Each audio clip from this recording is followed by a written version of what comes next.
अस्सलाम वालेकुम नाज़रीन, एक नए व्लॉग के साथ आपकी खिदमत में हाजिर है। नाज़रीन, हम इस वक्त मौजूद हैं सुप्रीम कोर्ट ऑफ पाकिस्तान में, जहां पर आज बड़ी ही हंगामा खेज समात हुई है।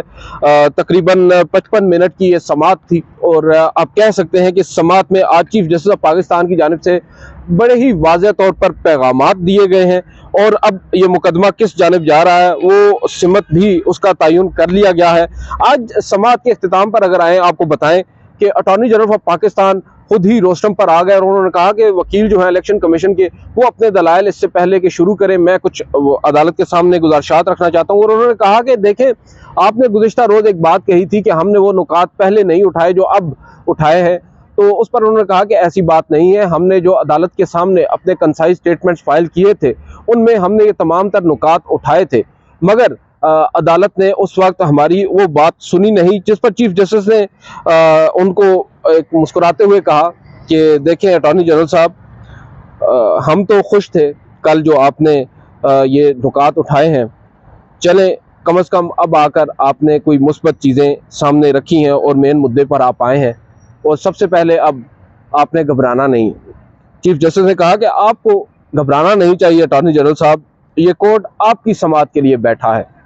अगर आप कोई माकूल नुक्ता उठाएंगे तो हम उसको सुनेंगे और उस पर फैसला भी करेंगे।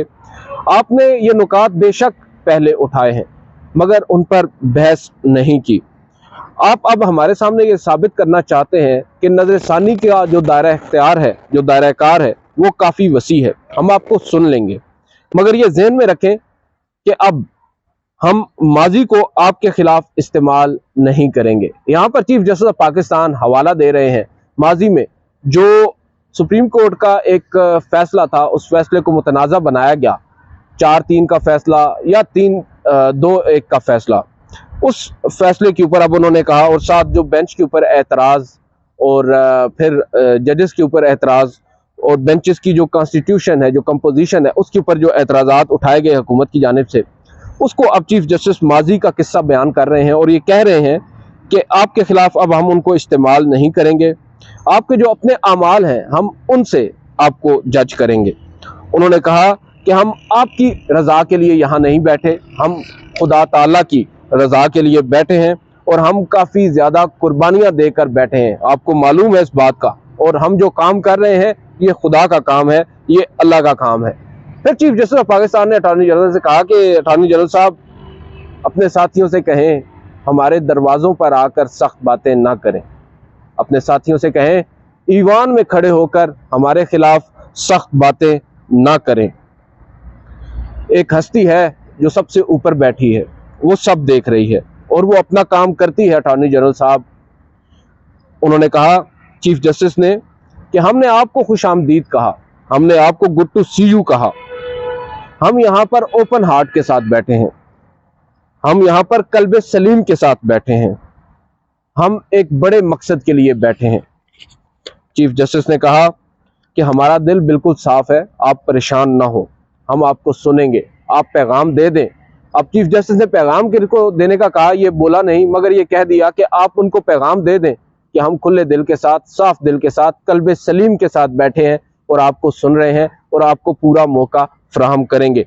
फिर उन्होंने आज एक मरतबा फिर गैर ज़रूरी तौर पर अपनी ही मर्सिडीज़ का हवाला दिया और वजाहत दी। उन्होंने कहा कि हमें कहा गया कि हमने इमरान खान को मर्सिडीज़ दी, मैं तो मर्सिडीज़ खुद इस्तेमाल नहीं करता, मैं कहाँ से देता मर्सिडीज़।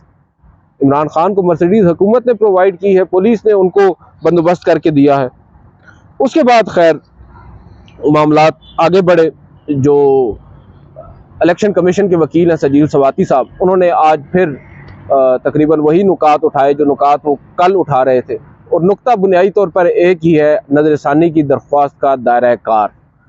वो ये कह रहे हैं कि जो नुकात हम अब आपके सामने उठा रहे हैं ये हमने अपने कंसाइज स्टेटमेंट में भी टू सम एक्सटेंट उठाए थे और हम अब यहाँ पर आकर इस केस में हम उठा सकते हैं, क्योंकि जो नज़रसानी होती है या जो रिव्यू पिटीशन होती है उसका दायरा कार वसी होता है, उसका दायरा कार महदूद नहीं होता। उसमें उन्होंने मुख्तलिफ अदालती फ़ैसलों के हवाले भी दिए। जो समाअत के अख्तिताम पर उन्होंने जो एक जजेस का केस है 14 रुकनी, उसका हवाला दिया, बारा बस्टर्ड का केस है उसका हवाला दिया, अभी हाल ही में सरकारी मुलाजमीन की जो बरतरफी का फैसला कलअदम करार दिया, उसका भी हवाला दिया। इस तरह के दीगर कई फैसले हैं जस्टिस काजी फायद ईसा का आपके सामने है। मुख्तलिफ फैसलों के हवाला जात दिए गए। चीफ जस्टिस ऑफ पाकिस्तान ने आज यहाँ पर दौरान समात जो इलेक्शन कमीशन के वकील हैं उनको डांट भी पिलाई एक मौके के ऊपर, जब बार बार वो इसरार कर रहे थे। तो उन्होंने कहा कि आप हमारे सामने, आपने पहले चीफ जस्टिस ऑफ पाकिस्तान ने कहा कि आपने वो नुकात पहले नहीं उठाए जो अब उठा रहे हैं। उसके बाद जब उन्होंने कहा कि हमने कंसाइज स्टेटमेंट में ये बातें की थी, तो चीफ जस्टिस ने कहा कि आपने सदर मुमलिकत को जो 1 मार्च के फैसले के बाद ख़त लिखा था, उस ख़त के अंदर आपने वो बातें नहीं लिखी जो आप हमें बता रहे हैं। दरअसल आपको ये उस वक्त लिखनी चाहिए। फिर चीफ जस्टिस ने कहा कि आप वो ख़त पढ़ें तो सही, आधे सफ़े का ख़त है। इलेक्शन कमीशन के वकील ने वो ख़त निकाला, वो ख़त पढ़ने लगे और साथ ही इलेक्शन कमीशन के वकील के मुआविन वकील ने एक ख़त की कापी चीफ जस्टिस को थमाने के लिए पकड़ा दी उनको, अदालती अमले को। अदालती अमले ने चीफ जस्टिस को कापी पकड़ा दी। वो जब वो पढ़ रहे थे तो चीफ जस्टिस ऑफ पाकिस्तान ने वो फाइल उठाई और वो भी साथ साथ उनका जायजा ले रहे थे, उनको रिपीट वो पढ़ रहे थे ऊंची आवाज़ में इलेक्शन कमीशन के वकील। और उसके अंदर बाकायदा तौर पर जो ख़त में इलेक्शन कमीशन ने कहा था कि फरवरी के पहले हफ्ते में ज़्यादातर बेहतर है कि संडे हो तो इंतखाबात हो सकते हैं। चीफ जस्टिस ने कहा कि इस पूरे ख़त में आपने कहाँ पर ये नुकात उठाए जो आज आप उठा रहे हैं। एक ही रोज़ मुल्क भर में इंतखाबात का नुकता, मुख्तलिफ अहम नुकात आपने पहले क्यों नहीं उठाए? अब आप यहाँ पर आकर हमारे सामने ये बातें कर रहे हैं। उस पर चीफ जस्टिस काफ़ी, आप कह सकते हैं कि बरम हुए। चीफ जस्टिस ने कहा कि आपने ये इशू जो हैं हमारे सामने उठाए हैं, सदर साहब के सामने आपने ये तमाम इश्यूज नहीं उठाए। फिर चीफ जस्टिस ऑफ पाकिस्तान ने उनको कहा कि 22 मार्च को आपने एक ख़त लिखा, उस ख़त में आप कह रहे हैं कि हमें सिक्योरिटी चाहिए, हमें फंड्स चाहिए, इंतखाबात हो जाएंगे। उसमें भी आपने ये बातें नहीं लिखी जो अब आप लिख रहे हैं। फिर चीफ जस्टिस ने फाइल उठाकर टेबल पर फेंक दी। उन्होंने कहा कि ये तो आपका रवैया है। इस सब के बावजूद हम आपको सुन रहे हैं और हम आपको सुनेंगे। हमारे लिए बहुत ज़्यादा आसान है ये कहना कि आपने अपना मौका गंवा दिया है, यू मिस्ड द बोट, मगर हम अवाम के या शहरियों के जो बुनियादी हकूक़ हैं उनकी खातिर ऐसा नहीं कर रहे। 2 मिनट का ये केस है, 2 मिनट में ये केस हम उड़ा कर फेंक दें, मगर सिर्फ अवामी मफाद में हम इस मुकदमे को सुन रहे हैं, आपको सुन रहे हैं। चीफ जस्टिस ने कहा कि आप एक आईनी इदारा है और हमेशा हमने कोशिश की है कि आपको तहफ़्फ़ुज़ फराहम करें, आपको बाइख्तियार करें। और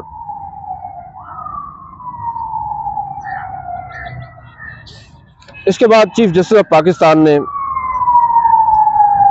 ये एक बात कही कि हम आपको लार्जर पब्लिक इंटरेस्ट में सुन रहे हैं। खैर काफ़ी ज़्यादा इसमें डिटेल्स हैं, मैं वही सोच रहा हूँ कि कौन कौन सी आपके साथ शेयर की जाए। जो नुकात उठाए गए हैं, जस्टिस मुनीब अख्तर की जानिब से कुछ अहम पॉइंट्स उठाए गए। उन्होंने कहा कि आप तो जिस तरह के ऑब्जर्वेशन दे रहे हैं, जिस तरह के आप दलाइल दे रहे हैं, इससे तो लगता है कि 10 साल के बाद भी फैसले के खिलाफ अगर नज़रसानी में आया जाएगा तो अदालत को सुनना होगा। हालांकि ऐसी बात नहीं है। उन्होंने यहाँ पर एक हाई कोर्ट के जो इंडियन सुप्रीम कोर्ट है उसका हवाला दिया इलेक्शन कमीशन के वकील ने, और जो जस्टिस इजाजुल हसन है उन्होंने भी कुछ अहम नुकात उठाए। और बुनियादी तौर पर चीफ जस्टिस पाकिस्तान ने समाअत के इख्तिताम पर उनको ये कहा कि अब बस भी करें, अब असल केस की तरफ आएँ। आप एक ही नुक्ते के ऊपर चल रहे हैं, गो कि वो नुक्ता आपका हमें समझ आ गया है और यहाँ पर हमें भी ये नज़र आ रहा है कि उसमें कोई गुंजाइश नहीं है, लेकिन हम फिर भी आपको सुन रहे हैं। अब आप मेन पॉइंट के पास आएँ, मेन नुक्ते पे आएँ। अब साथ ही जस्टिस मुनीब अख्तर ने चीफ जस्टिस के कान में कुछ कहा तो चीफ जस्टिस ने कहा कि हम में से एक ने अभी एक और बेंच में बैठना है, तो आज की समाअत यहाँ तक ही ख़त्म करते हैं। अब कल दोबारा हम बैठेंगे और दोबारा से दलाइल का आगाज़ करेंगे। समाअत के इख्तिताम पर जजेस ने आज इलेक्शन कमीशन के वकील को सराहा। न सिर्फ चीफ जस्टिस ने, जस्टिस मुनीब अख्तर ने और जस्टिस इजाजुल हसन ने भी, उन दोनों हजरात ने भी चीफ जो इलेक्शन कमीशन के वकील हैं उनकी तैयारी को सराहा। उन्होंने कहा कि आप काफ़ी तैयारी के साथ आए और हम उम्मीद करते हैं कल भी आप इसी तैयारी के साथ आएंगे और हमें जो है वो कन्विंस करने की कोशिश करेंगे। मगर नाज़रीन, जो बुनियादी तौर पर आज की समाअत हुई है, मुझे तो लगा यूं ही है कि चीफ जस्टिस ऑफ पाकिस्तान ने जो पहले दिन ये मुकदमा सुना था वो उनसे गलती हुई थी और उस गलती का खुमियाजा वो आज भी भुगत रहे हैं। और इसका सबसे बड़ा जो विक्टिम मुझे नज़र आ रहा है ना, वो पाकिस्तान तहरीक इंसाफ है। पाकिस्तान में जो कुछ भी आज हो रहा है वो तो हो रहा है, लेकिन आप देखें पाकिस्तान तहरीक इंसाफ के साथ क्या कुछ हो रहा है। और अगर उस वक्त, मैं माजी में कई वीडियोज़ में ये बात कर चुका हूँ, मगर थोड़ा सा सब्र व तहम्मुल का मुजाहरा किया जाता है, जिस सब्र व तहम्मुल के मुजाहरा आज किया जा रहा है, जिस तरह मफाद आमा को आज गौर में रखा जा रहा है और आज इलेक्शन कमीशन को मौका दिया जा रहा है, यही मौका अगर मुख्तलिफ फ्रीकैन को उस वक्त दिया जाता और नाराज़गी का इजहार उस वक्त ना किया जाता और बड़े दिल का, कल्बे सलीम का मुजाहरा उस वक्त किया जाता, तो शायद आज ये हालात ना होते जो आज हैं। इलेक्शंस तो अक्टूबर में ही होने हैं, मगर शायद पाकिस्तान तहरीक इंसाफ को इतना बड़ा डेंट ना पड़ा होता जितना आज पड़ चुका है। पाकिस्तान तहरीक इंसाफ, शायद उसके चांसेस अब कम हैं। अगर ये जो कुछ भी अदालत में हुआ ये सब ना होता तो शायद पाकिस्तान तहरीक इंसाफ के चांसेस बहुत ज़्यादा थे। कमज़ोर हुई है पाकिस्तान तहरीक इंसाफ इस तमाम तर केस की प्रोसीडिंग से। पीडीएम को तो फ़ायदा हुआ है, पीडीएम का बयानिया बिक रहा है, पीडीएम मकबूल हो रही है, उनको मुख्तलिफ नैरेटिव्स प्रोवाइड किए गए हैं सुप्रीम कोर्ट की जानिब से। गो कि मैं ये नहीं कह रहा कि सुप्रीम कोर्ट ने जानबूझ के ऐसा कुछ किया है, मगर अनइंटेंशनली ही सही हुआ तो यही है। पहले 4-3 का एक मुद्दा उनको मिला, उसके बाद फिर जजेस के ऊपर मुख्तलिफ जो ऑडियोज़, वीडियोज़ और मुख्तलिफ चीज़ें, आपको मालूम है एक पीडीएम भी अलग एक माहौल में चल रही है। अब देखें वो कब तक चलती है।